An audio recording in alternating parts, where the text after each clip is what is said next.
Good evening, नमस्कार, आदाब, सत श्री अकाल। आप सबका स्वागत है बियॉन्ड द हेडलाइंस में, जहां हम बात करते हैं सुर्खियों से हटकर और खबर की तह तक जाकर।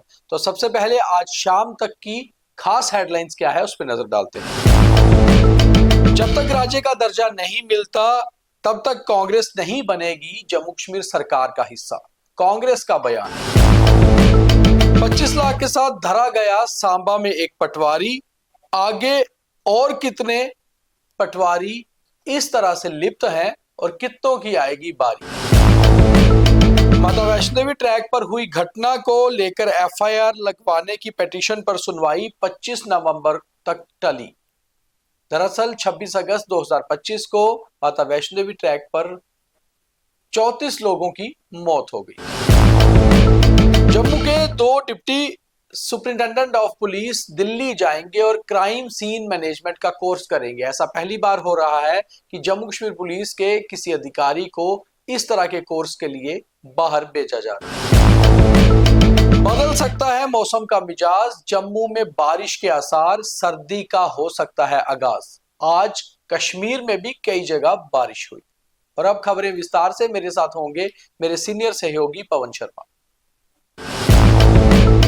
फिलहाल तो जम्मू कश्मीर सरकार में मंत्रियों की बढ़ोतरी का कोई चांस नजर नहीं आ रहा। ना तो मुख्यमंत्री उमर अब्दुल्ला ने कहा है कि मंत्री बढ़ाए जाएंगे और ना ही इसके ऊपर कोई चर्चा हुई है। मगर इसी बीच कांग्रेस का एक स्टेटमेंट आया है। कांग्रेस के जम्मू कश्मीर के अध्यक्ष तारिक हमीद करा ने कहा है कि जब तक जम्मू कश्मीर को राज्य का दर्जा नहीं मिलता तब तक वो सरकार का हिस्सा नहीं बनेंगे। तो पवन जी, ना तो मुख्यमंत्री ने कहा है कि आप हमारे साथ आइए और अपने मंत्री आपके बनाएंगे, ना ही केंद्र सरकार ने कहा है कि जल्द ही राज्य का दर्जा मिलने वाला है। कांग्रेस कह रही है तब तक हम, राज्य का दर्जा नहीं आता तब तक हम सरकार में शामिल नहीं होंगे। देखिए, सरकार में तो पहले दिन से शामिल है, ये बात अलग है कि उनकी नहीं चल रही जी। और एनसीबी इतना भाव नहीं दे रही। अगर देती तो राज्यसभा की एक सीट इनको दे सकते थे। 6 एमएलए बहुत होते हैं। और रही बात मंत्रिमंडल में शामिल होने की, तो एक पद मिल सकता है, वो भी बहुत मुश्किल से। पहले भी यही बोला था। अभी किसी की तरफ से ऑफर तो आई नहीं, लेकिन हाँ ठीक है, आप अगर ऐसा सोचते हैं तो फिर इसी तरह से रखिए। जब तक दर्जा ना मिले राज्य का तब तक आप बाहर बैठिए, मंत्रिमंडल में शामिल ना होइए, लेकिन आप कंधे से कंधा मिलाकर एनसी के साथ ही चल रहे हैं, चाहे नगरोटा हो चाहे बड़गाम हो। और बड़ी बात यह है कि अगर आप मंत्रिमंडल में शामिल नहीं भी होंगे तो ना तो फर्क इससे कांग्रेस को पड़ रहा है ना ही बीजेपी को, क्योंकि ना तो नेशनल कांफ्रेंस को पड़ रहा है और ना ही बीजेपी को। क्योंकि बड़ी बात यह है कि कांग्रेस का अगर सरकार में शामिल भी होते हैं और एक मंत्री बन भी जाता है तो भी कुछ ऐसा नहीं होगा कि शायद ये सरकार किस तरह से काम करेगी। और बड़ी बात यह है कि अब कांग्रेस खुद ही फंस चुकी है। अलायंस पार्टनर तो बन गए हैं, सरकार का हिस्सा है नहीं। ऐसे में ना सरकार सुन रही है, ना विपक्ष की भूमिका निभा पा रहे हैं और ना ही केंद्र सरकार पर आपका कोई असर होगा कि तब तक आप हिस्सा नहीं बनेंगे जब तक कि जम्मू कश्मीर को राज्य का दर्जा नहीं मिलता। तो शायद ये मात्र एक राजनीतिक स्टेटमेंट है जो आज करा साहब की तरफ से आया है। तो अगली खबर की ओर बढ़ते हैं। 25 लाख के साथ एक पटवारी धरा गया है। एसीबी ने 25 लाख कैश के साथ एक पटवारी को सांबा से गिरफ्तार कर लिया है। और लगातार कई बार खबरें निकलती हैं कि छोटी मछलियों को पकड़ा जाता है, बड़ी को नहीं। मगर एक बात बहुत साफ है कि शायद रेवेन्यू विभाग में पटवारी से ताकतवर कोई नहीं होता, क्योंकि तकरीबन जो पटवारी पकड़े गए हैं वो कई बार ऐसे थे कि ना तो ऊपर वालों की सुनते थे ना ही जनता की। देखिए, ये पटवारी जो पकड़ा गया है जी, एसीबी ने जिसको पकड़ा है, जिला सांबा में डिप्यूट था बर्मा। ये 25 लाख मिलना कोई छोटी मछली नहीं है जी। वो भी एक ही जगह से, एट ए टाइम एक ही जगह से मिल जाना, तो कहीं ना कहीं ये बड़ा एक नेक्सस है। अब ये भी मसला देखना होगा एसीबी को कि जिसके लिए 25 लाख मांगा गया उस जगह पे लफड़ा क्या था, क्योंकि ऐसे तो कोई 25 लाख देगा नहीं। वो भी अब जांच के दायरे में आने चाहिए। अकेला पटवारी ही क्यों, फिर तो पूरी लाइन लगनी चाहिए कि आखिर मसला क्या था, किसकी जमीन है, किस जमीन के लिए इतना पैसा जो लिया गया था वो पकड़ा गया है। तो एसीबी तो चलो अपना काम कर रही है, लेकिन एसीबी को अब ये केस आगे भी किसी को रिकमेंड करना चाहिए कि उन लोगों की भी जांच हो जिन्होंने 25 लाख दिया है। और कितने पटवारी ऐसे हैं जो इसी तर्ज पे काम कर रहे हैं, इस पे भी ध्यान लगातार रखा हुआ है। कई सारे पटवारी, रेवेन्यू के ऑफिसर्स रडार पे रहते हैं। माता वैष्णो देवी ट्रैक पर 26 अगस्त 2025 को एक घटना हुई थी जिसमें 34-35 श्रद्धालुओं की जान चली गई थी। अब उसके ऊपर एक समाज सेवी है, उन्होंने एक एफआईआर लगाने की मांग की है और कोर्ट में पिटीशन दायर की है। कोर्ट ने कहा है कि इस पर सुनवाई 20 नवंबर को करेंगे। देखिए, ये जेएमआईसी कटरा कोर्ट है, वहां पर ये मामला पहले भी आया था, उसके बाद डेट आगे एक्सटेंड हुई थी। अब वो 35 जो लोग जिनकी डेथ हुई है दरबार जाते हुए रास्ते में जब लैंडस्लाइड हुआ था वहां पर, उस मामले में एसएचओ भवन और साथ में एसएसपी रियासी को भी ये कहा गया है कि एक्सटेंशन थोड़ी सी आगे दे देते हैं आपको, आप पूरी तैयारी के साथ तब तक आइए, नहीं फाइनल तो रिपोर्ट लेकर फाइनल रिपोर्ट लेकर आइए। तो कहीं ना कहीं जवाबदेही किसी की तय होनी चाहिए, इसके ऊपर बात होनी भी चाहिए कि आखिर इतनी बड़ी भूल हुई तो हुई कैसे।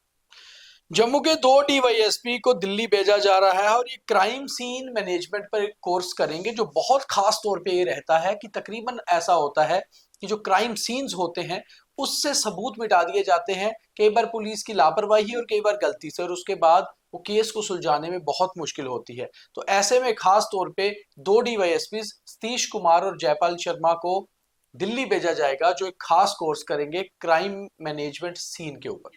देखिए, ये बहुत इंपॉर्टेंट होता है किसी भी ऐसे मसले के लिए, मर्डर हो या फिर कहीं डकैती हो या फिर कहीं नरसंहार हो, कई लोगों की हत्या एक जगह भी इकट्ठी हो जाए, तो बहुत बार ऐसा होता है कि वहां पर सीन को रिक्रिएट करना पड़ता है। जी। और सीन मैनेजमेंट कोर्स जो है ये किसी भी मसले के हल के लिए बहुत जरूरी होता है, और शायद ये जम्मू कश्मीर की तरफ से पहली बार हो रहा है। पहली बार हो रहा है। हालांकि इससे पहले गुजरात पुलिस ने ये मॉडल जो था वो अपनाया था, उसके बाद आस्ता आस्ता तमाम स्टेट्स में ये चीजें आना शुरू हुई। लेकिन अब ये है कि क्राइम सीन के लिए एक अलग से कोर्स होता है। जब 2 लोग करके आएंगे तो जाहिर सी बात है कि वो जहां पर आके बाकी वालों को भी ट्रेन करेंगे, और जम्मू कश्मीर के जो अनसुलझे केस हैं उनके ऊपर भी अब थोड़ा सा काम ज्यादा तेज होगा। यूं तो दिवाली के बाद सर्दी का आगाज हो जाता है, मगर इस बार क्योंकि दिवाली कुछ दिन जल्दी आई थी, शायद अभी तक सर्दी प्रॉपरली जम्मू कश्मीर में शुरू नहीं हो पाई। श्रीनगर में आज बारिश हुई और जम्मू में भी मौसम विभाग का कहना है कि आज रात को या कल बारिश हो सकती है और उसके बाद सर्दी का आगाज हो सकता है। हालांकि मौसम विभाग की एक खास रिपोर्ट इस बार आई है कि शायद इस वर्ष भी सर्दी बहुत ज्यादा ना हो और लोगों को कड़ाके की ठंड ना देखनी पड़े। हालांकि चाहे कई लोगों के लिए राहत की बात हो, मगर मौसम के हिसाब से दुरुस्त नहीं है, क्योंकि कड़ाके की सर्दी भी बहुत जरूरी होती है। खास तौर पे नॉर्थ इंडिया में जो पहले हमने कुछ सालों में देखा था कि बहुत सर्दी हुआ करती थी, पिछले 1-2 सालों से उतनी सर्दी नहीं हुई है। तो शायद आज की बारिश मौसम में बदलाव ला सकती है। अब देखिए, नॉर्थ इंडिया में पिछले 2-3 साल से ये पूरा गड़बड़ सा चल रहा है। जब ठंड चाहिए होती है तब कोहरा ठंड नहीं पड़ती है, जब पड़ती है तब उसकी जरूरत नहीं होती है। उस समय जो फसल है वो थोड़ी ऊपर आ जाती है और कोहरा जो है उसे बिल्कुल खत्म कर देता है। मौसम का जो मिजाज है ये किसानों पर भी बहुत इम्पैक्ट करता है। किसानों की फसलें, किसानों की दालें, जितना भी आप बीज सब्जी वगैरह लगाते हैं वो मौसम के हिसाब से ही चलती हैं। हम बोलते भी है ना कि बेमौसमी सब्जी नहीं खानी चाहिए, तो मौसम के हिसाब से ही सब कुछ होता है। लेकिन अब सारा सिस्टम बिगड़ता जा रहा है। अब जम्मू कश्मीर की आप देख लीजिए, दिवाली के बाद अभी तक कोई बारिश जम्मू में नहीं हुई है, और अब जो है कि कश्मीर में अगर हल्की बारिश आज हुई है तो जम्मू में भी मौसम बिगड़ेगा, बारिश हो सकती है। लेकिन इस समय भी अगर कहा जाए तो बारिश की जरूरत है अभी, क्योंकि नहरों में पानी बहुत कम है, और जितने भी इलाके मैदानी हैं या पहाड़ी हैं वहां पर अब गेहूं की फसल भिजोने का काम शुरू हो चुका है। तो कुछ इलाके ऐसे हैं जहां पर पानी की अभी जरूरत है। तो यही था आज का वीडियो। जब देखिए थॉट ऑफ द डे। और अब आज का ज्ञान यानी कि थॉट ऑफ द डे। कल गुरपूरब है, यानी कि गुरु नानक देव जी का प्रकाशोत्सव, और गुरु नानक देव जी ने ही कहा है कि किरत करो और वंड छको, यानी कि कर्म अच्छे करो और जितना हो सके किसी को अन्न दान करो। अगर उनकी शिक्षाओं पर भी चला जाए तो वाकई में आज के कलयुग में भी हम स्वर्ग पा सकते हैं। तो कम से कम आज के दिन तो उनकी इस बात पर ध्यान देना ही चाहिए। और आप सबको गुरपूरब की और झिड़ी के मेले की, जिसे कि बाबा जित्तो और बुआ कौड़ी का मेला कहा जाता है, इसकी हार्दिक शुभकामनाएं। बहुत धन्यवाद। जय हिंद।